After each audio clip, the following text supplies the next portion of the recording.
আমার জীবন আমার মরণ আমার রবের জন্য।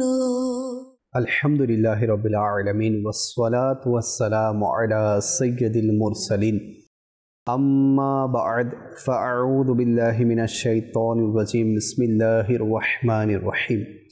আসসালাতু ওয়াসসালামু আলাইকা ইয়া রাসূলুল্লাহ ওয়া আলা আলিকা ওয়া আসহাবিকা ইয়া হাবিবাল্লাহ।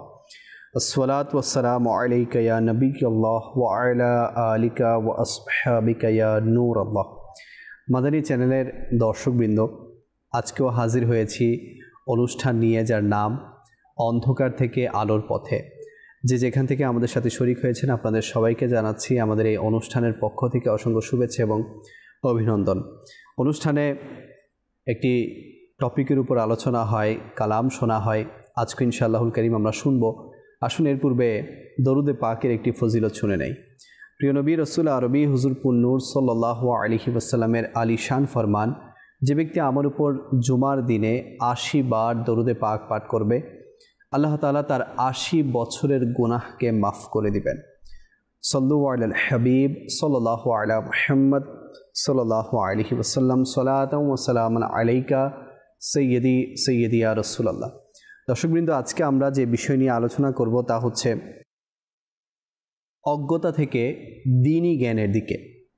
জি হ্যাঁ, অজ্ঞতা, ইগনোরেন্স, অন্ধকার। অনুষ্ঠানের নামের সাথে আজকের টপিকের অনেকাংশেই মিল। অজ্ঞতা, মূর্খতা বা কম জানা, দ্বীনি বিষয় সম্পর্কে ইলম না থাকা, জ্ঞান না থাকা, এটা কেমন ক্ষতি এবং এটা কিভাবে, কোন প্রসেসে আমাদেরকে অন্ধকারের দিকে ঠেলে দেয়, আর দ্বীনি জ্ঞান যদি আমাদের কাছে থাকে এটা কিভাবে আমাদেরকে আলোর দিকে ঠেলে দিবে, সে সম্পর্কে ইনশাআল্লাহুল কারীম আজকে আমরা আলোচনা শুনব। এবং দ্বীনি জ্ঞান যারা অর্জন করে তাদের ব্যাপারে কোরআন ও হাদিসের মধ্যে কি এসেছে, তাদের ব্যাপারে সুসংবাদ কি এসেছে, ইনশাআল্লাহুল কারীম আমরা মোবালিকে দাওয়াত ইসলামী থেকে শোনার চেষ্টা করব। আজকে আমাদের সাথে যিনি মোবালিকে দাওয়াত ইসলামী হিসেবে উপস্থিত আছেন আমাদের আব্দুল মুত্তালিব ভাই। হুজুর কেমন আছেন? মাশাআল্লাহ মাশাআল্লাহ, আপনাকে সুস্বাগতম।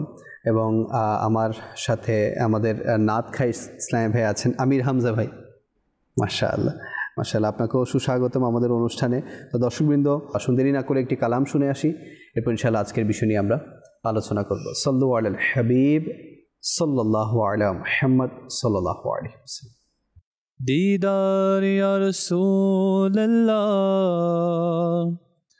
সে আশায় রয়েছি আমি, গুনাহগার ইয়া রাসূলুল্লাহ সাল্লাল্লাহু আলাইকা ইয়া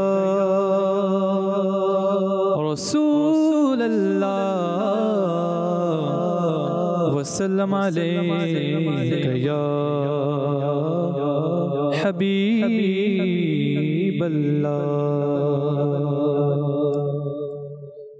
حسبي ربي جل الله ما في قلبي غير الله، حسبي ربي جل الله ما في قلبي غير الله، نور محمد صلى الله لا إله إلا الله لا إله إلا الله لا إله إلا الله لا إله إلا الله لا إله إلا الله।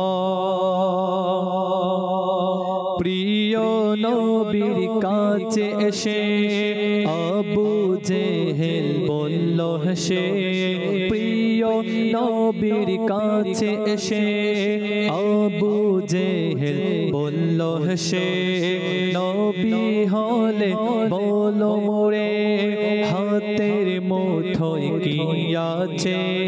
প্রিয় নবীর কাছে এসে আবু জেহেল বলল হেসে, নবী হলে বলো মোরে হাতের মুঠোয় কি আছে আদেশ দিলেন মুস্তাফা দয়া করলেন তার খোদা ভাত পাথর করলো জিকিরুল্লাহ লা ইলাহা ইল্লাল্লাহ হাসবি রব্বি জাল্লাল্লাহ মাফি গায়রুল্লাহ নূর মুহাম্মদ সাল্লাল্লাহ লা ইলাহা ইল্লাল্লাহ হাসবি রব্বি জাল্লাল্লাহ মাফি কলবি গায়রুল্লাহ নূর মুহাম্মদ সাল্লাল্লাহ লা ইলাহা ইল্লাল্লাহ লা ইলাহা ইল্লাল্লাহ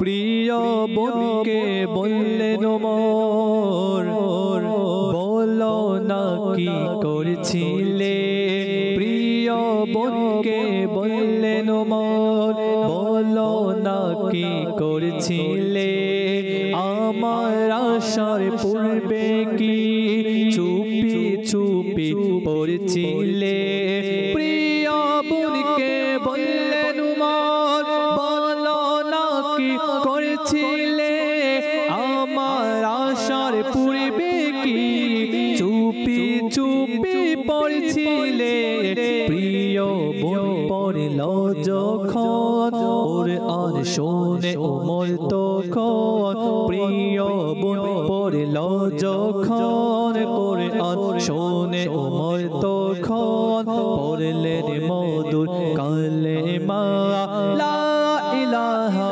ইল্লাল্লাহ লা ইলাহা ইল্লাল্লাহ হাসবি রব্বি জাল্লাল্লাহ মাফি কলবি গায়রুল্লাহ হাসবি রব্বি জাল্লাল্লাহ মাফি কলবি গায়রুল্লাহ নূর মুহাম্মদ সাল্লাল্লাহ লা ইলাহা ইল্লাল্লাহ লা ইলাহা ইল্লাল্লাহ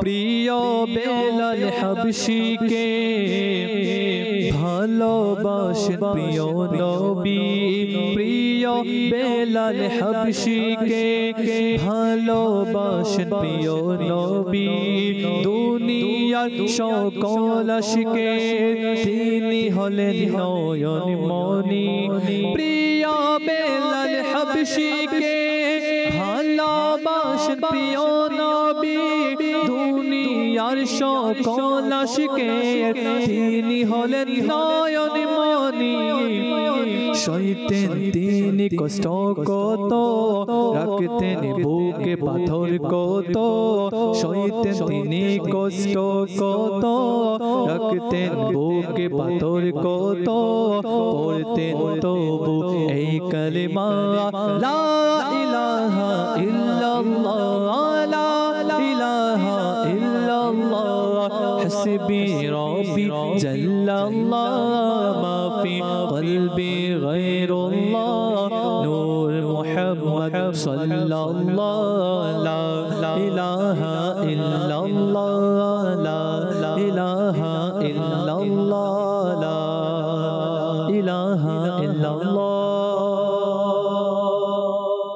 মারহাবা দর্শক দেখছেন অনুষ্ঠান অন্ধকার থেকে আলোর দিকে আজকে আমরা বিষয় নিয়েছি অজ্ঞতা আর এ থেকে ফিরে এসে দ্বীনের পথে অর্থাৎ দ্বীনি জ্ঞানের দিকে তো আসুন আব্দুল মুত্তালিব ভাই আছেন ওনার কাছ থেকে আমরা এই বিষয় নিয়ে আলোচনা শুনি জি হুজুর আলহামদুলিল্লাহি রাব্বিল আলামিন ওয়া সলাতু ওয়া সালামু আলা সাইয়্যিদিল মুরসালিন আম্মা বা'দ فأعوذ بالله من الشيطان الرجيم بسم الله الرحمن الرحيم মানুষ যেন অজ্ঞতা থেকে ফিরে এসে দ্বীনের পথে আলোর পথে জ্ঞানের পথে চলে এই জন্য আল্লাহ পাক যুগে যুগে আম্বিয়া কেরাম পাঠিয়েছেন এবং তাদেরকে বিভিন্ন কিতাবাদি প্রেরণ করেছেন এর মধ্যে জ্ঞানী জ্ঞান ছিল এবং যারা সেগুলো লব্ধ করেছে নিয়েছে তারাই মূলত আলোর পথ পেয়েছে এবং তারাই সফলকাম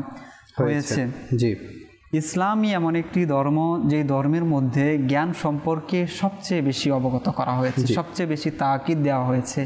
আমরা যদি কোরআন দেখি, আমরা যদি প্রিয় নবী রাসূল আরবি সাল্লাল্লাহু আলাইহি ওয়াসাল্লামের হাদিসগুলো দেখি, তো আমরা দেখব যে আমাদেরকে বারবার তাকিদ দেওয়া হচ্ছে আমরা যেন জ্ঞান অর্জন করি, অজ্ঞতা থেকে আমরা জ্ঞানের পথে চলে আসি। আমরা যদি এই কাজটা করতে পারতাম বা করতে পারি, আমরা যদি জ্ঞানকে আঁকড়ে ধরতে পারি, তো জ্ঞানের এটাই বৈশিষ্ট্য, যারা জ্ঞান শিখে তারা মুতবা হয় আর তাদেরকে মানুষ ইত্তেবা করে। কিন্তু দুঃখের বিষয় যে কোরআন হাদিস এবং আমাদের বুজুর্গানে দিন তারা যে বিষয়টা আমাদেরকে তাকিদ দিয়ে গিয়েছেন, তারা সেই পথে চলে যে কাজগুলো করে গিয়েছেন, আমরা সেই পথ থেকে আজকে বিমুখ হওয়ার কারণে আজ আমরা মানুষকে অনুসরণ করছি। আমাদের অনুসারী হওয়ার কথা ছিল, মানুষ আমাদেরকে অনুসরণ করবে এমনটাই হওয়ার কথা ছিল, কেননা সকল জ্ঞানের আধার হচ্ছে কোরআন। জি, আল্লাহ পাক ইরশাদ করেছেন বিসমিল্লাহির রহমানির রহিম, ওয়ালা আসগরু মিন যালিকা ওয়ালা আকবারু ইল্লা ফি কিতাবিম মুবিন। সূক্ষ্ম থেকে সূক্ষ্ম, বড় থেকে বড় সকল কিছু কোরআনের মধ্যে রয়েছে। সুবহানাল্লাহ। আল্লাহ পাক ইরশাদ করেছেন যে আমি আপনার উপর এমন এক কিতাব নাজিল করেছি যে কিতাবের মধ্যে সকল কিছুর বর্ণনা রয়েছে। সুবহানাল্লাহ। আচ্ছা, এটা তো হচ্ছে যে কোরআনের বৈশিষ্ট্য।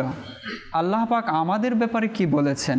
আজ আমরা এই যে যদি হিসাব করি, আফসোস করি, আমাদের আক্ষেপ অনেক যে আমরা নির্যাতিত, আমরা নিপীড়িত, আমরা আজ অত্যাচারিত। জি, তো কেন আমরা এই অবস্থায় এসেছি? আল্লাহ পাক তো কোরআনে পাকের মধ্যে ইরশাদ করেছেন ইয়ারফাইল্লাহুল্লাযীনা আমানু মিনকুম ওয়াল্লাযীনা উতুল ইলমা দারাজাত, যে যারা ঈমান এনেছে তোমাদের মধ্য হতে এবং যাদেরকে ইলম প্রদান করা হয়েছে, আল্লাহ পাক তাদের মাকাম মর্যাদাকে বাড়িয়ে দেন, তাদের সম্মানকে সমুন্নত করেন।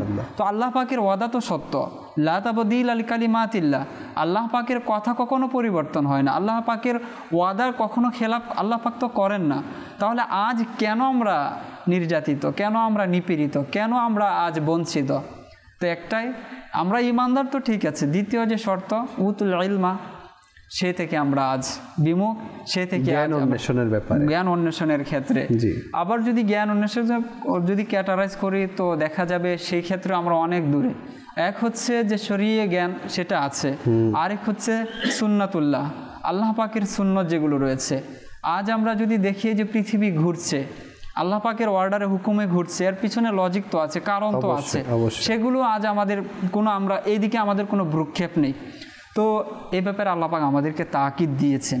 এক তো এই আয়াতের মধ্যে আল্লাহ পাক আমাদেরকে বলেছেন এটা যদি আমরা করতে পারি তাহলে আমরাই সম্মানিত জাতি হব, আমরাই পৃথিবীকে শাসন করব। দ্বিতীয়ত বিষয় হচ্ছে আল্লাহ পাক ইরশাদ করেছেন ওয়া ইউতাল হিকমাতা ফাকাদ উতিয়া খায়রান কাসীরা, যাকে হিকমত দেওয়া হয়েছে তাকে অসংখ্য কল্যাণ দেওয়া হয়েছে, খায়রান কাসীরা। তো আল্লাহ পাক যখন বলেন কাসীর, তো সেই কাসীরের সীমা কত হতে পারে, সেই কাসীরের পরিধি কত ব্যাপক হতে পারে।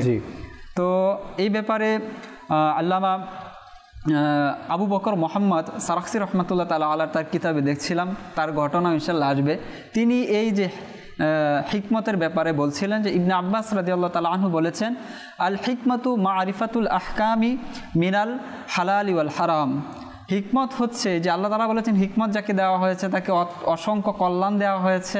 তো আল্লাহ এখানে আর ব্যাখ্যায় বলা হয়েছে হিকমত দ্বারা হচ্ছে মারিফাতুল আহকাম মিনাল হালালি ওয়াল হারাম, যে আল্লাহ পাকের যে বিধিবিধানগুলো রয়েছে, হালাল এবং হারাম যে রয়েছে, সেগুলোর পরিচয় লাভ করা হচ্ছে হিকমত। যখন সেগুলো আমরা অর্জন করতে পারবো ফাকাদ উতিয়া খায়রান কাসীরা, তখনই আমাদেরকে কল্যাণ দেওয়া হবে। আজ হালাল আর হারাম অসংখ্য মানুষ জানে, জানার পরও তোয়াক্কাও করছে না, আরে করে নেই। তো এটা আমাদেরকে কি করতে হবে, আমাদেরকে অ্যাপ্লাই করতে হবে। তারপরে যদি দেখি আল্লাহ পাক আমাদেরকে আরও কত উৎসাহিত করেছেন, ইন্নামা ইয়াখশাল্লাহ মিন ইবাদিহিল উলামা।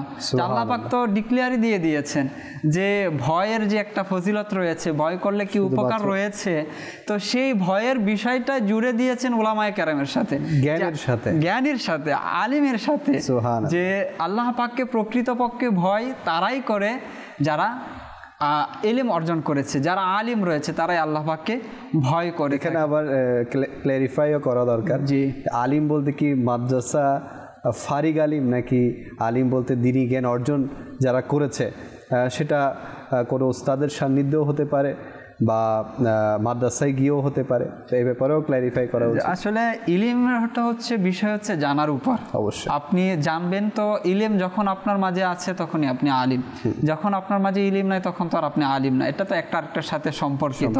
এখন একজন ব্যক্তি হয়তো ঠিক আছে মাদ্রাসায় পড়াশোনা করেছে, উদাহরণস্বরূপ সে অনেক দিন পর্যন্ত পড়েছে, কিন্তু কিতাবের সাথে তার সাক্ষাৎ নেই, ঠিক আছে, গেছে চলে আসছে, তো সার্টিফিকেট অর্জন করেছে, তো সেটা তো আর আলিম হবে না, ঠিক আছে। আবার কেউ হচ্ছে যে না মাদ্রাসায় যায়নি, ঠিক আছে, কিন্তু উলামায়ে কেরামের সান্নিধ্য লাভ করেছে, উলামায়ে কেরামের দরবারে নিজেকে উপস্থিত করেছে, সঁপে দিয়েছে, দীর্ঘদিন যাবত তারা সেখানে প্রচেষ্টা চালিয়েছে, ইলমের সন্ধান করেছে, তো ইলম অর্জন করেছে, সে আলিম হবে। মাদ্রাসা যাওয়া আসার সাথে এটা আসলে যুক্ত নয়, যুক্ত হচ্ছে ইলমের সাথে। সুবহানাল্লাহ, সুবহানাল্লাহ। এখন তো মাদানী চ্যানেল দর্শকবৃন্দ, আমরা কয়েকটা পয়েন্ট এখানে জানতে পারলাম যে ইলম অর্জনকারীদেরকে আল্লাহ পাক কল্যাণের পথ দেখিয়ে থাকে বা আল্লাহ তাআলা তাদেরকে কল্যাণ দিয়ে থাকে। হ্যাঁ, প্রথম কথা হচ্ছে এটা, যারা ইলম অর্জন করবে তাদেরকে আল্লাহ পাক কল্যাণ দিবে। আর সবাই চায় যে আমার ডেজিগনেশন উপরে চলে যাক, আমার মক্কাম মর্তবা উপরে চলে যাক, আমার স্টেটাস উপরে চলে যাক, বা আমি সম্মানিত হয়ে থাকি। আমি যে জায়গায় আছি, যে সারাউন্ডিংয়ের মধ্যে আছি, সেটা হতে পারে আমার ফ্যামিলির মধ্যে, সেটা হতে পারে আমার ফ্রেন্ড সার্কেলের মধ্যে, সেটা হতে পারে আমার সমাজের মধ্যে, আমার যে সার্ভিস আছে, আমি জব হোল্ডার হতে পারি, বা আমি বিজনেসম্যান হতে পারি, আমি স্টুডেন্ট হতে পারি, যে সারাউন্ডিংয়ের মধ্যে আছি, আমরা চাই যে আমি সেই জায়গায় যাতে একটা সম্মানিত ব্যক্তি হিসেবে পরিগণিত হয়। তো আল্লাহ তাআলাই ঘোষণা দিয়েছেন, যারা দ্বীনি জ্ঞান অর্জন করবে, যারা ইলম অর্জন করবে, তাদেরকে আল্লাহ পাক সম্মানিত করবেন। আল্লাহ পাক তো আরও সহজ করে দিয়েছেন বিষয়টাকে। আপনি যে বিষয়টা বললেন, আল্লাহ পাক বলেছেন, হে হাবিব আপনি বলে দিন, কুল হাল ইয়াস্তাবিল্লাযীনা ইয়ালামুনা ওয়াল্লাযীনা লা ইয়ালামুন, হে হাবিব আপনি বলে দিন, যারা জানে আর যারা জানে না তারা কি এক? এর অর্থ হচ্ছে তারা কখনো এক হতেই পারে না। জি, অবশ্যই। এটা তো এটা আমাদের জানা বিষয়। এই আয়াতের তাফসিরের মধ্যে মুফতি কাসেম সাহেব দামাত বারাকাতুহুল্লাহ আলাইহি তিনি বেশ কিছু হাদিস নিয়ে এসেছেন, খুবই চমৎকার। একটা তো এটা বলেছেন যে আলিম হচ্ছে আবিদের উপর এরকম যে যেরকম ভাবে পূর্ণিমার চাঁদ সকল তারকার চেয়ে প্রাধান্যপ্রাপ্ত। হুজুর সাল্লাল্লাহু আলাইহি ওয়াসাল্লাম ইরশাদ করেছেন যে আলিমের মর্যাদা আবিদের উপর এরকম ভাবে যেমনি ভাবে আমার মর্যাদা তোমাদের উপর আদনার মাঝে। এখন আমরা যদি এই হাদিসটা দেখি যে হুজুর সাল্লাল্লাহু আলাইহি ওয়াসাল্লাম মাকাম ও মর্তবা কোথায়, যেখানে সকল আম্বিয়া কেরামের চেয়ে মাকাম ও মর্যাদা হুজুর সাল্লাল্লাহু আলাইহি ওয়াসাল্লাম উপরে, কোনো আম্বিয়া কেরাম হুজুর সাল্লাল্লাহু আলাইহি ওয়াসাল্লাম মাকাম ও মর্যাদায় পৌঁছাতে পারবে না। আল্লাহ পাক তাকে যে মাকাম ও মর্যাদা দিয়েছেন, তো সেখানে যদি হুজুর সাল্লাল্লাহু আলাইহি ওয়াসাল্লাম তোমাদের আদনা এবং আমার মাঝে যে পার্থক্যটা, সেটা ডিস্টেন্স কতটুকু হতে পারে, দূরত্ব কতটুকু হতে পারে, এটা কল্পনা করতে পারে মানুষ? কল্পনা করতে পারে না। তো সেক্ষেত্রে বলেছেন আলিম এবং আবিদের দূরত্বটাও সেরকম। জি, একজন আলিম এবং একজন আবিদ, আবিদ তো হচ্ছে ইবাদত গুজার, আবার আবিদ বলতে যে সাধারণ মানুষ না, আবিদ হচ্ছে 5 ওয়াক্ত নামাজ পড়বে, আবিদ হচ্ছে রোজাদার, আবিদ হচ্ছে যার নাম আবিদ সেও না, যে যার নাম আবিদ সেও না। আবিদ একটা আলাদা একটা মাকাম আছে, আবিদের আলাদা একটা উপাধি আছে। তো আলিম এবং আবিদের মধ্যে সেই পার্থক্যটা হুজুর সাল্লাল্লাহু আলাইহি ওয়াসাল্লাম করে দিয়েছেন। সুতরাং জ্ঞান আর জ্ঞানহীনতা এটার মধ্যে অনেক পার্থক্য রয়েছে, আর এই পার্থক্যের কারণেই আজকে সমাজের বা রাষ্ট্র আর বিশ্ব আজ এতটা ডিভাইডেড। আজ আমরা দেখি উঁচু আর নিচু, এখন তফাৎ কিন্তু আর আগের মতো হচ্ছে না, এখন তফাৎ হচ্ছে জ্ঞানের বিচারে। এখন তফাৎ মানুষ জরিপ করে যে কোন রাষ্ট্র বছরে কতগুলো কিতাব করে। আমি কয়েকদিন আগে একটা জরিপ দেখছিলাম যে এখন জরিপ হয় যে কোন রাষ্ট্রগুলোর মানুষ কত বেশি কিতাব পড়ে। আচ্ছা, তো এখন এইভাবে মানুষ জরিপ করছে, এইভাবে মানুষ ক্ল্যারিফাই করছে, এইভাবে মানুষ কি করছে, উঁচু নিচুর মান নির্ণয় করছে। আচ্ছা, এখানে একটা দেখার বিষয় যে জরিপ তো হচ্ছে কান্ট্রি ওয়াইজ বা বিভিন্ন সিটি ওয়াইজ, কিন্তু এখানে জরিপটা কিসের উপর হচ্ছে? দ্বীনি জ্ঞান অর্জনের ব্যাপারে নাকি দুনিয়াবি জ্ঞান অর্জনের ব্যাপারে? এটাও একটা কথা আছে। আমরা এতক্ষণ যা ফজিলত শুনলাম বা আপনি যে ফজিলতটুকু বললেন, এটা তো দ্বীনি জ্ঞান অর্জনের ব্যাপারেই এসেছে না? আচ্ছা, অনেকে তো দুনিয়াবি জ্ঞান অর্জন করছে, অনেকে অনেক ধরনের ডিগ্রি অর্জন করছে, পিএইচডি হোল্ডার হচ্ছে বা গ্র্যাজুয়েশন পোস্ট গ্র্যাজুয়েশন কমপ্লিট করছে। তো তারা তাদের ভাষ্যমতেও তারা বলতে চাইছে যে না, আমরাও তো কোনো না কোনো বিষয় নিয়ে জ্ঞান অর্জন করছি, তো আমরা কেন ইগনোরেন্সের মধ্যে থাকবো, আমরা কেন অন্ধকারের মধ্যে থাকবো, আমরাও তো জ্ঞান অর্জন করছি। তো এখানে এই বিষয়টাকে আপনি একটু কীভাবে দেখছেন বা কীভাবে আপনি দর্শকদের সামনে তুলে ধরবেন যে দুনিয়াবি জ্ঞান যতই থাকুক, যদি সে দ্বীনি জ্ঞানের ব্যাপারে একেবারে জিরো হয়, তাহলে সে কি আদৌ তাকে জ্ঞানী বলা যাবে কিনা? দেখেন, আল্লাহ রাসূল সাল্লাল্লাহু আলাইহি ওয়াসাল্লাম ইরশাদ করেছেন, তলাবুল ইলমি ফারিদাতুন আলা কুল্লি মুসলিম, সুবহানাল্লাহ, যে প্রত্যেক মুসলমানের উপর ইলম তলব করা কি ফরজ রয়েছে। তো এই ইলম দ্বারা কোন ইলম বোঝানো হয়েছে? উলামায়ে কেরামগণ তো এই ব্যাপারে আলোচনা করেছেন, ইলমের কোনটার পর কোনটার বেশি মর্যাদা রয়েছে। প্রথমত তো বলেছেন যে আকিদার ইলম সবার আগে, আকিদা বিষয় সম্পর্কে আমাকে জানতে হবে, বা ফরজিয়তের মধ্যে বলা হয়েছে দ্বিতীয় ফরজ হচ্ছে ইলম অর্জন করা। সর্বপ্রথম ফরজ হচ্ছে ব্যক্তির উপর আল্লাহ তাআলার উপর ঈমান নিয়ে আসা, এটা হচ্ছে ফরজ। দ্বিতীয়ত হচ্ছে এই ইলম অর্জন করা ফরজ। তো এই ইলমের মধ্যে তো এটাই রয়েছে যে আমি যে রয়েছি আমার নামাজ কিভাবে হবে, আখিরাতের সফলতা হচ্ছে প্রথম সফলতা আমাদের, এটা আমাদেরকে সবার আগে আমাদেরকে সামনে রাখতে হবে। তো সেই সফলতাটা আমি কিভাবে পাবো? এখন হালাল এবং হারাম আমি তো শুরুতেই বলে দিয়েছিলাম, ওমাইয়ুতাল হিকমাতা ফাকাদ উতিয়া খায়রান কাসীরা, আল্লাহ পাক সেই ব্যক্তিকে অধিক কল্যাণ দান করবেন যে হিকমত অর্জন করেছে। হিকমত দ্বারা কি রয়েছে? হিকমত দ্বারা তো এটাই বলা হয়েছে, আল হিকমাতু মারিফাতুল আহকামি মিনাল হালালি ওয়াল হারাম, যে হিকমত দ্বারা বলাই হয়েছে যে আহকাম সম্পর্কে জানা, দ্বীনি যে বিষয়গুলো রয়েছে, আপনি কি খাবার খাচ্ছেন, সেটা কোত্থেকে উপার্জন করছেন, কিভাবে উপার্জন করছেন, সেই বস্তুটাই কি আদৌ হালাল না হারাম। তারপর হচ্ছে আপনি নামাজ যে পড়বেন, রব সৃষ্টি কেন করেছে আমাকে, ওমা খলাকাতুল জিন্না ওয়াল ইনসা ইল্লা লিয়াবুদুন, আমি যেন ইবাদত করি, সেই ইবাদতটা আমি আসলে কিভাবে করব। তো এই বিষয়গুলো হচ্ছে মূলত আপনাকে প্রথমে প্রাধান্য দিতে হবে। এর পরবর্তীতে আপনি ডিগ্রি অর্জন করছেন, পিএইচডি অর্জন করছেন, ইসলাম তো না করছে না। এই কারণেও যদি আপনি চান যে আমি পিএইচডি এই জন্য অর্জন করছি, এর মাধ্যমে আমি ইলমে দ্বীনের খেদমত করব, এর মাধ্যমে আমি ইসলামের খেদমত করব, তো সেই সুযোগও রয়েছে। এখন তো সাইড অনেক, ইসলামকে আক্রমণ করছে বিভিন্ন সাইড রয়েছে, আপনি আপনার সাইড থেকে যদি আপনি চান তো সেখানে আপনি কি করতে পারেন, ইসলামকে ডিফেন্ড করতে পারেন, আর ইসলামের বিরোধী যা করছে সে তাকে আপনি কি করতে পারেন, মোকাবেলা করতে পারেন। আব্দুল মুত্তালিব ভাই, সে ইসলামের খেদমত তখনই করতে পারবে না যদি একজন পিএইচডি হোল্ডার যদি কোরআনই না জানে, সে ইসলামের খেদমত কীভাবে করবে? যদি সে বেসিক নলেজ অফ ইসলাম সম্পর্কেই না জানে, তাহলে সে ইসলামের খেদমত কীভাবে করবে? আপনি যেটা বলেছেন যে ঈমান আনার পর একজন মুসলমানের সবচেয়ে বড় বিষয় হচ্ছে আকীদা সম্পর্কে শেখা, আকীদা সম্পর্কে জানা। তার নিজেরই যদি আকীদা দুরুস্ত না হয়, সঠিক না হয়, সে কীভাবে ইসলামের খেদমত করবে? তো এখানে একটা বিষয় যে একজন খুব সুন্দর বলেছে যে দুইজন ব্যক্তিকে যদি আপনি পাশাপাশি দাঁড় করান, একজনের কাছে কোনো ডিগ্রি নাই, কোনো লেখাপড়া নাই, কিন্তু সে শুদ্ধভাবে কোরআন পড়তে জানে, সে অজু গোসল নামাজ কিভাবে সঠিকভাবে আদায় করতে হয় তা জানে, আর একজন দুনিয়ার সবচেয়ে বড় ডিগ্রি অর্জন করেছে কিন্তু সে কোরআন দেখেই পড়তে পারে না। তাদের মধ্যে আসল জ্ঞানীকে, আসল জ্ঞানী তো সে যে কোরআন পড়তে পারে। আসল জ্ঞানে তো অবশ্যই আল্লাহ পাক যেটা বলেছেন সেটার মনের মধ্যে হচ্ছে আমাদের কল্যাণ, আমাদের সফলতা, এবং সেটাকে গ্রহণ করা হচ্ছে একজন জ্ঞানী ব্যক্তি। শুধু তাই না, আমি দেখেছি আমার বাসা তো চট্টগ্রামে, মানে একজন মশহুর আলেমে দ্বীন, আমি নাম বলছি না, মশহুর আলেমে দ্বীন, ওনার ইন্তেকালের সময় ওনার ছেলেকে বলা হচ্ছিল যে আপনি জানাজা পড়ান। ওনার ছেলে আলিম ছিল না, ওনার ছেলে দুনিয়ার অন্য একটা সেক্টরের সাথে জড়িত ছিল, কিন্তু সে জানাজা পড়াতে পারছিল না। তাহলে দেখেন যে আমি দুনিয়ার সবচেয়ে বড় ডিগ্রি অর্জন করে ফেলেছি, কিন্তু আমি আমার মায়ের, আমার বাবার, আমার করিবি যারা আছে, অন্তত ক্লোজ রিলেটিভ যারা আছে, এদের জানাজায় যদি আমি পড়াতে না পারি, তাহলে আমার মধ্যে কতটুকু জ্ঞানহীনতা আছে। আচ্ছা, অনেকে একটা কোট বলে থাকে সব জায়গায়, আল্লাহ রসুলের কোট বলে থাকে, বাণী, সেটা হচ্ছে মানে হাদিসে পাক বলে থাকে যে যদি তোমরা জ্ঞান অন্বেষণের জন্য সুদূর চীনও যেতে হয়, তাহলে সেখানেও চলে যাও। তো এখন আমরা দুনিয়ার ডিগ্রি অর্জন করার জন্য দেখবেন কত প্রবাসী আজকে বাইরে আছে। বলা হচ্ছে একটা কিছুদিন আগে শুনেছি যে 1 কোটি প্রবাসী বাংলাদেশের বাইরে আছে, 1 কোটি প্রবাসী। কেউ জবের জন্য গিয়েছে, কেউ স্টাডির জন্য গিয়েছে।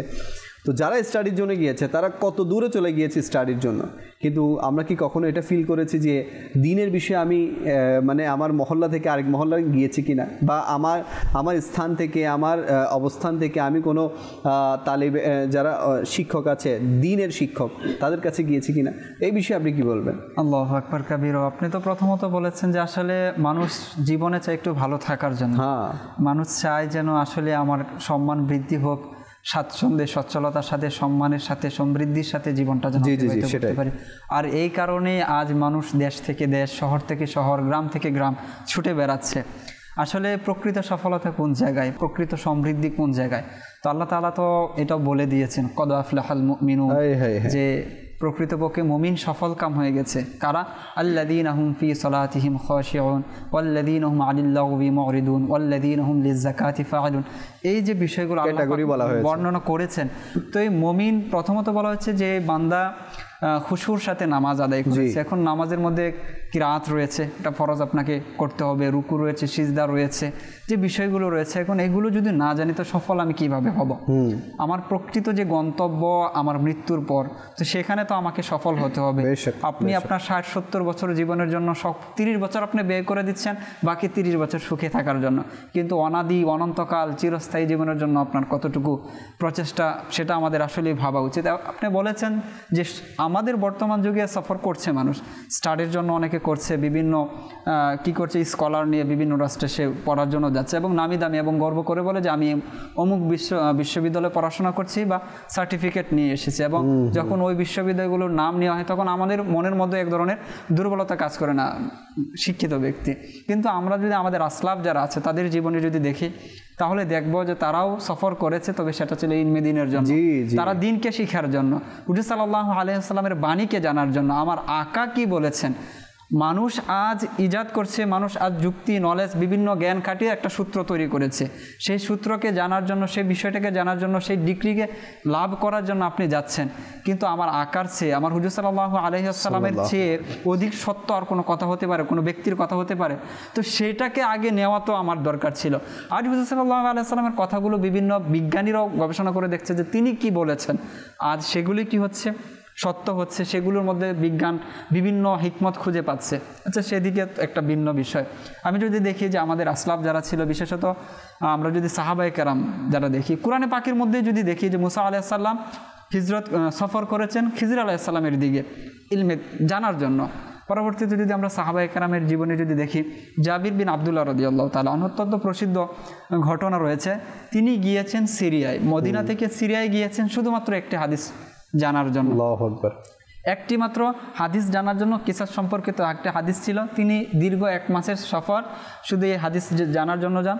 সেখানে যান আব্দুল্লাহ ইবনে উনাইস রাদিয়াল্লাহু তাআলা আনহুর কাছে, যাওয়ার পর বলেন যে আমি কিসাস সম্পর্কে একটি হাদিস শুনেছি, আর এই হাদিসটি আমি আপনার কাছে এজন্য এসেছি যে আমি জানি না এই হাদিসটি শোনার আগে আমি অথবা আপনি হয়তো কারো একজন ইন্তিকাল হয়ে যাবে।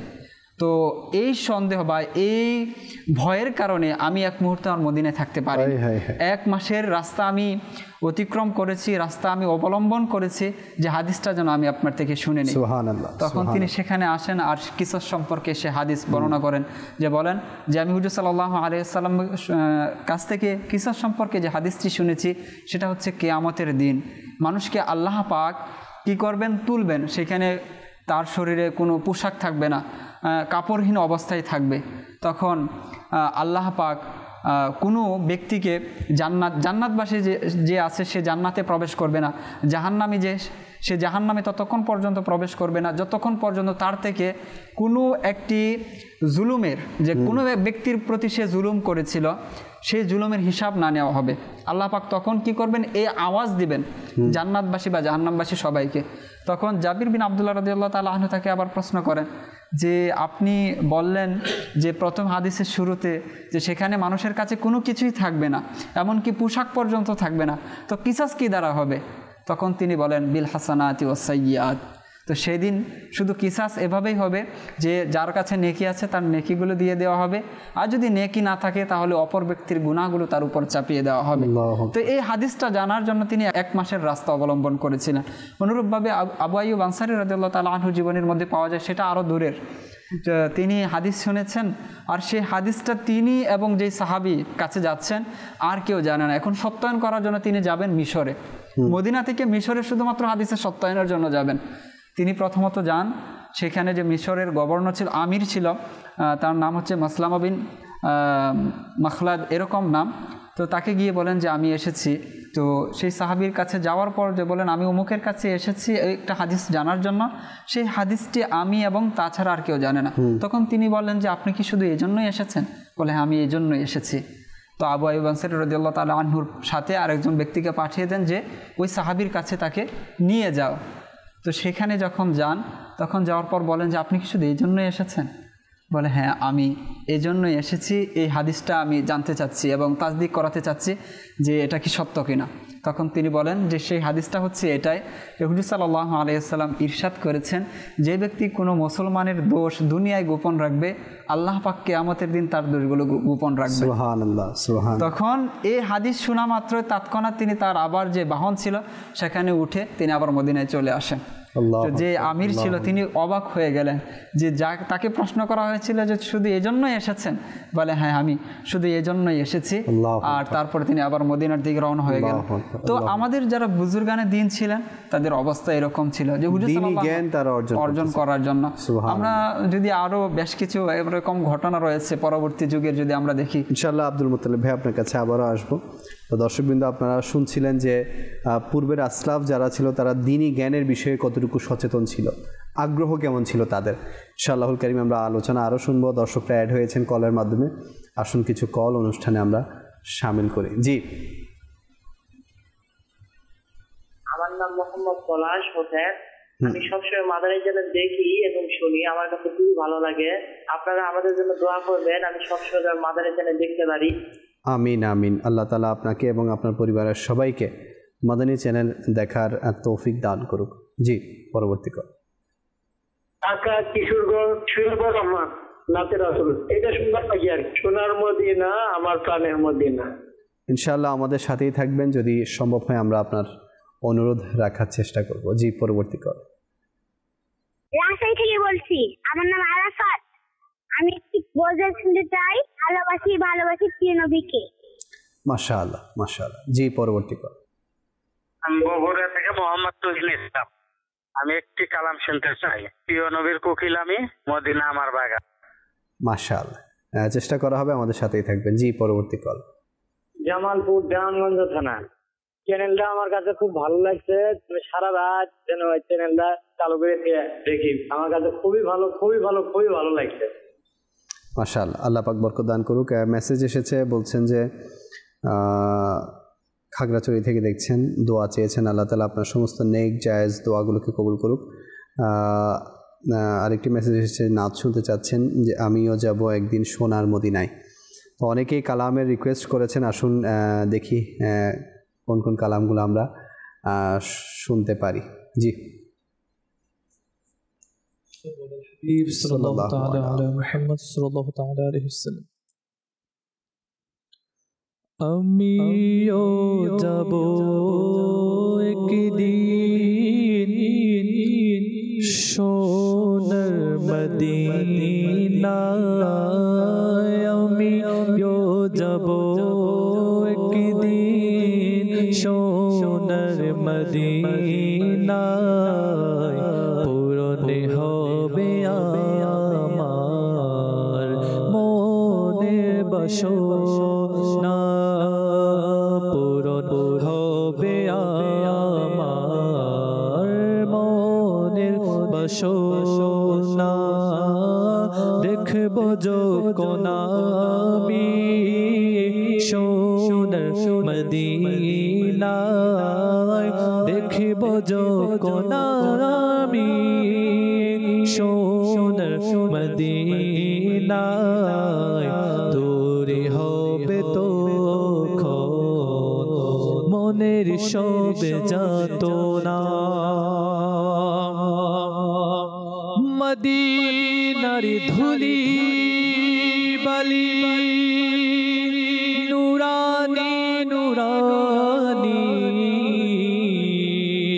দেখলে হবে দূর সব মনের পেরেশানি, মনের পেরেশানি, মদিনার ধুলি বালি নুরানি নুরানি, দেখলে হবে দূর সব মনের পেরেশানি, মনের পেরেশানি, মদিনা শহর কেন এত নুরানি, মদিনা শহর কেন এত নুরানি,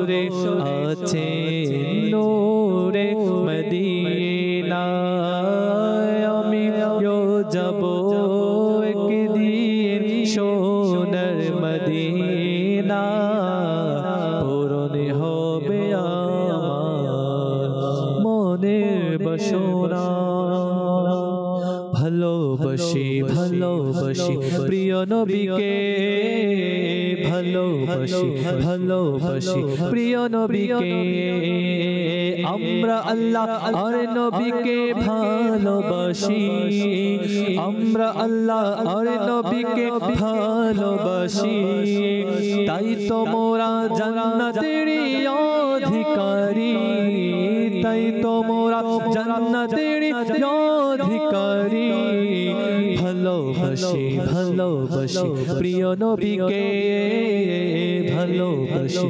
ভালোবাসি প্রিয় নবীকে যারা চাও আখিরাতের কামিয়াবি যারা চাও আখিরাতের কামিয়াবি এসো এসো ডাক দিয়েছে দাওয়াতে ইসলামী এসো এসো ডাক দিয়েছে দাওয়াতে ইসলামী ভালোবাসি ভালোবাসি প্রিয় নবীকে ভালোবাসি ভালোবাসি প্রিয় নবীকে আমরা আল্লাহ আর নবীকে ভালোবাসি আমরা আল্লাহ আল্লাহ আল্লাহ ভালোবাসি তাই তো মোরা জান্নাতের অধিকারী ভালোবাসি ভালোবাসি প্রিয় নবীকে ভালোবাসি ভালোবাসি প্রিয় নবীকে সোনার মদিনায় আমার প্রাণের মদিনা সোনার মদিনায় আমার প্রাণের মদিনা সোনার মদিনায় আমার প্রাণের মদিনা সোনার মদিনায় আমার প্রাণের মদিনা ও মদিনা আমায় ডাকো না ও মদিনা আমায় ডাকো না সোনার মদিনায় আমার মনের বাসনা সোনার মদিনায় আমার প্রাণের মদিনা সোনার মদিনায় আমার প্রাণের মদিনা সোনার মদিনায় আমার প্রাণের মদিনা সোনার মদিনায় আমার প্রাণের মদিনা পীরে পীরা গৌসুল বারা अजमेरी संजेरी खाजा प्रिया पीरे पीरा खाजा प्रिया पीरे पीरा गौसुलवारा अजमेरी संजेरी खाजा प्रिया पेरे लिरशाद अहमद रजा पेरे लिरशाद अहमद रजा तादेर दुहाई दिलम থেকে নাও নাও নাও সোনার মদিনায় আমার প্রাণের মদিনা সোনার মদিনায় আমার প্রাণের মদিনা সোনার মদিনায় আমার প্রাণের মদিনা সোনার মদিনায় আমার প্রাণের মদিনা প্রিয় নবী কোকিলামি মদিনায় আমার বাগান তারি ধেনে মগ্ন থাকি করি তারই গুণ গান আল্লাহু আল্লাহ আল্লাহু আল্লাহ আল্লাহু আল্লাহ আল্লাহু আল্লাহু আল্লাহ আল্লাহু আল্লাহ আল্লাহু আল্লাহ আল্লাহু প্রিয় নবী কোকিলামি মদিনা আমার বাগান তারি ধেনে মগ্ন থাকি করি তারি গুণ গান আল্লাহু আল্লাহ আল্লাহু আল্লাহ আল্লাহু আল্লাহ আল্লাহু আল্লাহু আল্লাহ আল্লাহু আল্লাহ আল্লাহু আল্লাহ আল্লাহু নবী নবী নবী নবী করে শুধু জপনে আছে আল্লাহর রহমত প্রিয় নবীর কারণে নবী নবী নবী নবী থাকে শুধু জপনে আছে আল্লাহর রহমত প্রিয় নবীর কারণে সেই বাগানের জন্য আমি সেই বাগানে দেব প্রাণ তারি থেনে মগ্ন থাকি করি তারি গুণগান আল্লাহ আল্লাহ আল্লাহ আল্লাহ আল্লাহ আল্লাহ আল্লাহ আল্লাহ আল্লাহ আল্লাহ। দর্শক, খুব সুন্দর আমরা কালাম শুনলাম। অনুষ্ঠান দেখছেন অন্ধকার থেকে আলোর দিকে। আমরা আলোচনা করছিলাম যে অজ্ঞতা হলে কি সমস্যা হয়, অজ্ঞতা হলে কি ক্ষতি হয়, আর জ্ঞানের অধিকারী হলে, দ্বীনি জ্ঞানের অধিকারী হলে কি ফায়দা হয় আমরা শুনছিলাম। অজ্ঞতা থাকলে কেমন ক্ষতি হয় বা ঈমানের খাতরাও অনেক সময় কিভাবে হয়ে যায়, একটা বাস্তব উদাহরণ শেয়ার করছি আব্দুল মুত্তালিব ভাই আপনার সাথে। এক জায়গায় আমি যাচ্ছিলাম, তো পথিমধ্যে এক দোকানদার এক কাস্টমারের সাথে কথা বলছিল। তো হয়তো বা কাস্টমার দোকানদারকে কোনো বিষয় নিয়ে আলোচনা করছিল। তো আমার কানে ভেসে আসলো ওই দোকানদার বলছে যে সবাই যদি জান্নাতে যায় দোজকে যাবে কে? তার জ্ঞান না থাকার কারণে সে নিজেও জানে না সে কি বলে ফেলেছে। মানে আমার দিলের মধ্যে লাগলো, আমি চলে গেলাম, রাস্তা দিয়ে হেঁটে যাচ্ছিলাম, কথাটা কানে ভেসে আসলো। চিন্তা করলাম যে একজন মানুষের দ্বীনি জ্ঞান না থাকলে ঈমানেরও যে খতরা হয়ে যায়, বা আল্লাহকে নারাজ করার মতো কথাও যে মুখ থেকে চলে আসে, বা এটা শুধু একটা উদাহরণ দিলাম, এরকম হরেক উদাহরণ আমাদের মাঝে হর হামেশাই আপনার সাথে বা আপনার সামনে অনেক হয়তো আপনিও শুনেছেন। অজ্ঞতা থাকলে কেমন ক্ষতি, এটা একটু তুলে ধরলাম আমি। আসলে অজ্ঞতা থেকে দূর করার জন্য উলামায়ে কেরামগণ কিন্তু আমাদের সামনে তাদের জীবন উৎসর্গ করে দিয়েছেন যেন পরবর্তী উম্মত অজ্ঞতা থেকে সহজে ইবাদত করতে পারে। আমি যেমন বলছিলাম যে আবু বকর মোহাম্মদ সারাকসি রহমতুল্লাহ তাআলা আলাইহির জীবনে আমাদের হানাফি মাযহাবের অনেক বড় একজন আলিম, তার বেশ কিছু কিতাব রয়েছে, যেমন আল মাবসুদ রয়েছে, উসুলে সারাকসি রয়েছে। তো তার জীবনের মধ্যে পাওয়া যায় কোনো এক ব্যক্তি তাকে প্রশ্ন করেছিলেন যে এই বিষয়ে আপনি কি বলবেন। তখন এই বিষয়ে যদি বলে, উত্তর যদি দেয়, তাহলে তখনকার যে শাসক ছিল তার বিরুদ্ধে চলে যায়, আবার যদি শাসকের পক্ষে কথা বলে তাহলে ইসলাম বিরোধী হয়ে যায়। তখন তিনি যে সত্য যেটা আছে সেটাই তুলে ধরলেন। ধরার পর তাকে শাস্তি দেওয়া হলো রাষ্ট্রীয়ভাবে শাসক থেকে, যে কূপের মধ্যে তাকে নিক্ষেপ করা হলো কয়েক বছরের জন্য। এই কূপ থেকে সে বেরোতে পারবে না, এটা তাকে শাস্তি প্রদান করা হলো। তো অনেক বড় আলিমে দিন ছিলেন তিনি। কত বড় আলিমে দিন ছিলেন বোঝা যাবে। তো তখন তার যে ছাত্র যারা ছিল, শুভাকাঙ্ক্ষী যারা ছিল, যে আপনি তো এখানে জীবন অতিবাহিত হয়ে যাবে, দিনের যে খেদমত যেটা রয়েছে এটা মিসিং হয়ে যাবে আপনার থেকে, যে বড় মাপের আলিম তিনি ছিলেন। তখন তিনি বলেন আপনি এখান থেকে আমাদেরকে পড়ান। গুহার মধ্যে, গর্তের মধ্যে ছাত্ররা উপর থেকে বলছে আপনি এখান থেকে আমাদেরকে পড়ান। তো পরবর্তীতে তিনি বললেন যে ঠিক আছে, তোমরা তোমাদের যে লেখার যে জিনিস আছে সেগুলো নিয়ে আসো, আমি এখান থেকে বলবো তোমরা লিখবে। পরবর্তীতে ছাত্ররা লেখা শুরু করলো। সেখানে না আছে কোনো কিতাব, না আছে কোনো কিছু, তার মস্তিষ্কে যা ছিল সেগুলো তিনি বর্ণনা করা শুরু করলেন। একে একে বলছেন, প্রায় 30 খণ্ডের এক বিশাল কিতাব হয়ে গেছে আলিমে দ্বীন আবু বকর মোহাম্মদ সারাকসি রহমতুল্লাহ তাআলা আলাইহি। এখন আমাদের উলামায়ে কেরাম যারা, তারা কি পরিমাণে প্রচেষ্টা করেছেন, এই আমাদের জন্য তো করে গেছেন, আমরা যেন সহজভাবে এই ইলমে দ্বীনকে জানতে পারি, আল্লাহকে চিনতে পারি, আল্লাহকে বুঝতে পারি, হালাল ও হারাম যা রয়েছে, শরীয়তে কি বলা হয়েছে সেই বিষয়গুলো। কিন্তু আমাদের উলামায়ে কেরামগণ আমাদের জন্য সহজ তো করে গিয়েছেন, কিন্তু আমাদের সময়টুকু হয় না। তারা তাদের জীবনকে পর্যন্ত উৎসর্গ করে গিয়েছেন এই ইলমে দ্বীনের জন্য। শুধু তাই না, দেখেন না ছাত্রদের আগ্রহ কেমন ছিল। আচ্ছা, এটা ছোটখাটো একটা বিষয় নয়। 30 খণ্ডের একটা কিতাব যদি বলি আল মাকসুদ, এত বিশাল এক কিতাব, একজন আলেমী দিন কত বছর কতটুকু পরিশ্রম করলে পরে তার মস্তিষ্কের মধ্যে এত এক খাজানা জমা হয়েছে।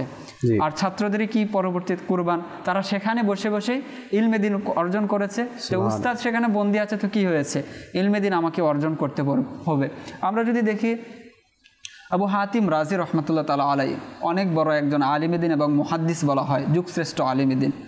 তো তার ব্যাপারে বলা হয় ইলমে দিনের শখ কেমন ছিল, যে ইলমে দিন অর্জন করবেন 3 বন্ধু বেরিয়েছেন। এখন তো অনেক সুযোগ সুবিধা, এক রাষ্ট্র থেকে আরেক রাষ্ট্র খুব সহজে চলে যায়। তো তিনি ইলমে দিন অর্জন করবেন সাগরের পথ, নদীর পথ। তো ঘটনাক্রমে যেদিকে যাওয়ার কথা বাতাসের বিপরীত দিকে বলছিল, অর্থাৎ সেদিকে যেতে পারছিলেন না। যে খাবারের যে জিনিসগুলো নেওয়া হয়েছিল সেগুলোও শেষ হয়ে গিয়েছে। তো আল্লাহ পাকের কুদরতে কোনোভাবে সমুদ্রের কিনারায় গিয়ে নৌকা পৌঁছালো। সেখানে যাওয়ার পরও খাবারের কোনো ব্যবস্থা নেই। 3 বন্ধু হাঁটছেন, চলছেন, একে একে তৃষ্ণায় একজন কাতর হয়ে গেল। 2 বন্ধু তাকে বাঁচানোর জন্য পানি সন্ধান করছে। এর মধ্যে আরও এক বন্ধু আবার তৃষ্ণায় অজ্ঞান হয়ে গেল। আরেক বন্ধু যিনি ছিলেন, তো তিনি এখন আবার খুঁজছেন, তাদের 2 জনকে তো বাঁচাতে হবে। পরবর্তীতে এক কাফেলা পেয়ে গেলেন, সেখান থেকে পানি এবং খাবারের ব্যবস্থা হয়ে গেল, হুঁশ ফিরে এলো। কিন্তু তারা এই নিয়ত করলেন যে আমরা ইলমে দিনের জন্য এত পরিশ্রম, জান যাওয়ার উপক্রম হয়ে গেছে, ইলমে দিন শিখবো না, যা শেষ। কিন্তু না, তাদের তখন আরও জজবা আরও বেড়ে গেল যে আল্লাহ পাক এই অবস্থায় যেহেতু আমাদেরকে বাঁচিয়ে রেখেছেন, নিশ্চয়ই আল্লাহ পাক আমাদেরকে ইলমে দিনের খেদমত করাবেন। তো তাদের মধ্যে থেকে একজন ছিলেন আবু হাতিম রাজি রহমাতুল্লাহ তাআলা আলাইহি। তার ব্যাপারে বলা হয় তিনি ইলমি দিন অর্জন করার জন্য 15,000 মাইল পায়ে হেঁটেছেন। 15,000 মাইল যদি হিসাব করা হয় তো কত বেশি একটা বিষয়। যে ইমাম আবু হাতিম রাজি রহমাতুল্লাহ তাআলা আলাইহি তার এই জীবনকে সম্পূর্ণ উৎসর্গ করে দিয়েছেন শুধুমাত্র এই ইলমি দিন অর্জন করার জন্য। আজ আমরা হাদিসের কিতাবগুলো কত সহজভাবে পেয়ে যাচ্ছি। আমরা দেখি যে ইমাম বুখারী রহমাতুল্লাহ তাআলা আলাইহি বুখারী শরীফ আমাদেরকে দিয়ে দিয়েছেন। আজ এখন মোবাইলে সার্চ করি তো বুখারী শরীফ আমাদের সামনে। ইমাম বুখারী রহমাতুল্লাহ তাআলা আলাইহি কত পরিশ্রম করেছেন। সেই বুখারা উজবেকিস্তান থেকে শুরু করে তিনি কোথায় বাগদাদ গিয়েছেন, শাম গিয়েছেন, মিশর গিয়েছেন, মদিনাতুল মুনাওয়ারা, পুরো পৃথিবী বলতে গেলে অর্ধ পৃথিবী তখন ঘুরে বেরিয়েছেন শুধুমাত্র হাদিসকে সংকলন করার জন্য। তো আমাদের উলামায়ে কেরামগণ তারা তো করেছেন, করে দিয়ে গেছেন, কিন্তু শুধু আমরা যদি একটু প্রচেষ্টা করি ঘরে বসেই কিন্তু আমরা এই ইলম অর্জন করতে পারি। আমাদের উলামায়ে কেরামগণ রাতের পর রাত তারা কাটিয়েছেন যে একটা মাসালা নিয়ে, সেই মাসালা আমি কিভাবে কি করতে পারি, উম্মতকে সহজভাবে দিতে পারি। এরকমও কি পাওয়া যায় যে এক আল্লামা ছিলেন, তিনি একটা প্রশ্ন করা হয়েছিল তাকে যে এর মাসালা কি হবে, এক হাদিসের ব্যাপারে জানার ছিল। তখন তিনি সেই মাসালা বা সেই হাদিসকে জানার জন্য কিতাব তো অন্বেষণ করছেন, খুঁজছেন, আর পাশে ছিল খেজুর। আল্লাহ, তো অভ্যাস মোতাবেক খেজুর খাচ্ছেন, আর এদিকে তিনি সেই হাদিস খুঁজছেন, খেজুর খাচ্ছেন। পরবর্তীতে বেশি খেজুর খাওয়ার কারণে তিনি কি করলেন, ওফাত গ্রহণ করলেন। তো তাদের লাগাম, তাদের মনোযোগ এরকমভাবে কিতাবের প্রতি ছিল। এইরকমভাবে যদি আমরা দেখি যে ইমাম তাবারি রহমাতুল্লাহ তাআলা আলাইহির ব্যাপারে বলা হয়েছে যে তিনি 33 বছর পর্যন্ত ইলমে দিন অর্জন করেছেন। আর এর মধ্যে 30 বছরই তিনি চাটাইয়ের উপর ঘুমিয়েছেন, তার কাছে ঘুমানোর মতো কোনো জিনিস ছিল না। আরেক আলিমে দিনের ব্যাপারে এরকম এসেছে যে তার কাছে যখন ইলমে দিন তিনি শিখার শুরু করবেন তখন তার কাছে প্রায় 10.5 লাখ দিরহাম ছিল। 10.5 লাখ দিরহাম তিনি ইলমে দিন অর্জন করার ব্যাপারে তিনি ব্যয় করেছেন, সম্পূর্ণটা তিনি খরচ করেছেন। অতঃপর শেষ জীবনে তার পায়ে যে পায়ে পরিধান করবেন এক জোড়া জুতা, সেটা পর্যন্ত তার কাছে ছিল না। ইলমি দিন অর্জন করার জন্য সব কিছু তারা লুটিয়ে দিয়েছেন। আহমদ ইবনে হাম্বল রহমাতুল্লাহ তাআলা আলাইহি কত প্রসিদ্ধ আলিমে দিন। আমরা বলি যে হাম্বলি মাযহাবের তিনি ইমাম, এবং মুসনাদে আহমদ ইবনে হাম্বল প্রসিদ্ধ কিতাব। আহমদ ইবনে হাম্বল রহমাতুল্লাহ তাআলা আলাইহির জীবনের মধ্যে পাওয়া যায় যে তিনি এই খরচ যোগানোর জন্য, এই ইলমে দিনের খরচটা যোগানোর জন্য তিনি কখনো কখনো উটের উপর বোঝা উঠিয়েছেন, উটের থেকে বোঝা নামিয়েছেন, যেন আমার এই কি হয়ে যায়, খরচটা যেন আমার জুটে যায়। আমরা যদি আমাদের বড় পীর আব্দুল কাদের জিলানী রাহমাতুল্লাহ তাআলা আলাইহির জীবনী দেখি, তিনি এই ইলম অর্জন করতে করতে তিনি নিজেই তো বলেছেন যে আমি কুতুবিয়াতের মর্যাদা অর্জন করেছি দারাস্তু ইলমান, ইলম শিখতে শিখতে। যে তার মা পাঠিয়েছেন স্বর্ণের দিরহাম দিয়ে এক ব্যক্তিকে, যে আমার ছেলে বাগদাদে আছে, তার সাথে সাক্ষাৎ হলে এই দিরহামগুলো দিনারগুলো তাকে দিয়ে দিয়েন। তো সেই ব্যক্তি খুঁজতে খুঁজতে তারপর পেলেন না, অবশেষে সেখান থেকে খাবার, সেই টাকা দিয়ে খাবার তিনি কিনলেন। তো দেখলেন এক ছেলে মুখ শুকিয়ে আছে, খাবার যে তার প্রয়োজন এটা বোঝা যাচ্ছে। তখন আমি ছেলেকে দাওয়াত করলাম যে এই খাবার তুমি আমার সাথে অংশগ্রহণ করো। তখন তিনি আসলেন, বসলেন, কথায় কথায় পরিচয় বেরিয়ে এলো যে আমি যার টাকা দেওয়ার জন্য এতদিন ধরে এই শহরে ঘুরছি, আর যার টাকা দিয়ে এখন আমি খাবার গ্রহণ করেছি সেটাই সে ব্যক্তি। তখন তাকে বললেন যে এটা মূলত তোমারই খাবার, এখন আমি তোমার মেহমান আর তুমি হচ্ছে মেজবান। আমাদের বুজুর্গানের দিন তো করে গিয়েছেন, অনেক কষ্ট করেছেন, অনেক কষ্ট করেছেন এবং কিতাব আমাদের রেখে গিয়েছেন পরবর্তী নসলের জন্য, পরবর্তী উম্মতের জন্য। কিন্তু আজ আমাদের তো কিতাবের নামগুলোই মুখস্থ রাখার মতো সময় নাই, কিতাব তো পড়ার দূরের কথা। সুতরাং আল্লাহ পাক আমাদেরকে তৌফিক দান করুন। এজন্য তারা সম্মানিতও হয়েছেন এবং নূরের পথ তারা অর্জন করে নিয়েছেন। বাইতুল হিকমা যে বলা হয়, ঠিক আছে, জ্ঞানের শহর বা হাউস অফ উইজডম যেটাকে বলা হয়, এই যে কয়েকটা কিতাব শুধুমাত্র ইউরোপে পৌঁছে গিয়েছিল, আমাদের মুসলমানের লেখা কিতাব, কয়েকটা কিতাব ইউরোপে যাওয়ার কারণে আজ ইউরোপ কোথায় চলে গিয়েছে, অথচ আমাদের এই কিতাব কিন্তু এখন অজস্র আছে, আমাদের দেখারও সৌভাগ্য হয় না। বেশ, আল্লাহ আমাদের সবাইকে দ্বীনি জ্ঞান অর্জন করার তৌফিক দান করুক। এখন দ্বীনি জ্ঞান অর্জন করা অনেক সহজ, আলহামদুলিল্লাহ। বর্তমান এই ফিতনা ফেসাদের যুগে দাওয়াত ইসলামী আমাদের উপর অনেক অনেক বড় এহসান করেছে, অনেক দয়া করেছে, আমাদের জন্য সহজ করে দিয়েছে। দাওয়াত ইসলামের একটি অ্যাপ্লিকেশনই আছে, ইসলামিক ই বুক লাইব্রেরি। আপনারা চাইলে এখান থেকে শত শত কিতাব পড়ে, শত শত রিসালা পড়ে, শত শত বই পড়ে আপনি দ্বীনের জ্ঞান অর্জন করতে পারেন। আজকে আপনারা জুনায়েদ শেখকে সবাই চিনেন, যে জুনায়েদ শেখ আগে আল্লাহ তাআলার পানা গুনাহের রাস্তায় ছিল এবং এমন উঁচু পর্যায়ে ছিল গুনাহের রাস্তায় যে তাকে ওয়ার্ল্ড ওয়াইড চেনা হতো, তাকে তার ওই গুনাহের কাজের জন্য সবাই চিনত, সবাই জানতো এবং যার প্রোগ্রাম দেখার জন্য শত শত হাজার ও হাজার অডিয়েন্স বসে থাকতো। সে যখন দ্বীনের পথ খুঁজে পেল, দ্বীনি জ্ঞানের পথ খুঁজে পেল, সে সেই অজ্ঞতা থেকে ফিরে এসে নিজেকে এমন পরিবর্তন করলো, আজকে আলেমে দ্বীন হয়ে গেল। আর এমন আলেমে দ্বীন হয়ে গেল যে সে নিজে তো ইলম অর্জন করেছে, এখন অপরকে ইলম ছড়িয়ে, অপরকে জ্ঞান ছড়িয়ে সেও বাকিদেরকে অজ্ঞতা থেকে ফিরিয়ে এনে দ্বীনের পথে, দ্বীনি জ্ঞানের পথে, আলোর পথে নিয়ে আসতে সে প্রচেষ্টা করে যাচ্ছে। তাহলে দেখেন দ্বীনি জ্ঞান মানুষকে কোথা থেকে কোথায় নিয়ে যায়। তো এই জন্য বলবো যে দাওয়াত ইসলামীর মহল আলহামদুলিল্লাহ এমন মহল, যে মহলের মধ্যে একজন বান্দা যখন আসে সে অজ্ঞ অবস্থায় আসে, কিন্তু যখন এই পরিবেশের সাথে সে সাস্টেইনেবল হয়ে যায়, সে যখন এটাকে ধরে রাখে, আঁকড়ে ধরে, তখন সে আস্তে আস্তে আস্তে আস্তে এমন দ্বীনি জ্ঞান অর্জন করে ফেলে যে সে ওই যেটা বললো আমার হুজুর, হালাল হারামের তোয়াক্কা, হালাল হারামের পার্থক্য, সে তখন সেটা করতে পারে এবং নিজের জীবনকে আখিরাতমুখী করতে তার সহজ হয়ে যায়। তো এই জন্য বলবো যে দাওয়াত ইসলামের সাথে আমরা এঙ্গেজ হয়ে যাই, সম্পৃক্ত হয়ে যায়। দাওয়াত ইসলামের 12 দিনই কাজ আছে, এগুলোও কিন্তু দ্বীনি জ্ঞান অর্জন করার অন্যতম একটি মাধ্যম। কাফেলা আছে, এরপর সবচেয়ে বড় দ্বীনি জ্ঞান অর্জন করার মাধ্যম হচ্ছে প্রতি শনিবার মাদানী চ্যানেলে আমির আহলে সুন্নাতের মাদানী মুজাকারায় অংশগ্রহণ করা। এটা হচ্ছে বড় ইলমের খাজানা। আজকে আমরা অনেক বড় বড় হাস্তিদের, অনেক বড় বড় ওলামাদের সম্পর্কে শুনছি না যে ওনারা কত দূরে দূরে গিয়ে দ্বীনি জ্ঞান অর্জন করেছে। আর আজকে আমির আহলে সুন্নাত আমাদের উপর কত এহসান করছে যে প্রতি শনিবার উনি নিজে তার শিব আনতেছে যে আমি বলতেছি তোমরা কে আছো, আমার পানিগুলা করিয়ে নাও, আমার মুক্তগুলো করিয়ে নাও। উনি হয়তো ভেবে বলছে না আমি ওনার মহব্বতকারী হিসেবে, ভক্ত হিসেবে এই কথাটা বলছি, কিন্তু উনি কষ্ট করে যাচ্ছে মুসলিম উম্মার জন্য, যাতে সবাই অন্ধকার থেকে আলোর দিকে চলে আসে। তো আমরা নিয়ত করি দাওয়াত ইসলামের পরিবেশের সাথে আমরা অ্যাটাচ হয়ে যাব, যুক্ত হয়ে যাব ইনশাআল্লাহুল কারীম। আমরাও অন্ধকার থেকে আলোর দিকে ফিরে আসার জন্য একটা পথ খুঁজে পাবো। আল্লাহ তাআলা আজকের এই অনুষ্ঠানকে কবুল করুক। যা শুনেছি, যা বলেছি, আল্লাহ তাআলা আমাদের সবাইকে এর উপর আমল করার তৌফিক দান করুক ইনশাআল্লাহুল কারীম। পরবর্তী এপিসোডে অন্য একটি বিষয় নিয়ে আবারও হাজির হওয়ার চেষ্টা থাকবে। আপনাদের সুস্থতা কামনা করে এখানে শেষ করছি। সাল্লু আলাল হাবিব সাল্লাল্লাহু আলা মুহাম্মদ সাল্লাল্লাহু আলাইহি ওয়াসাল্লাম। আমার জীবন আমার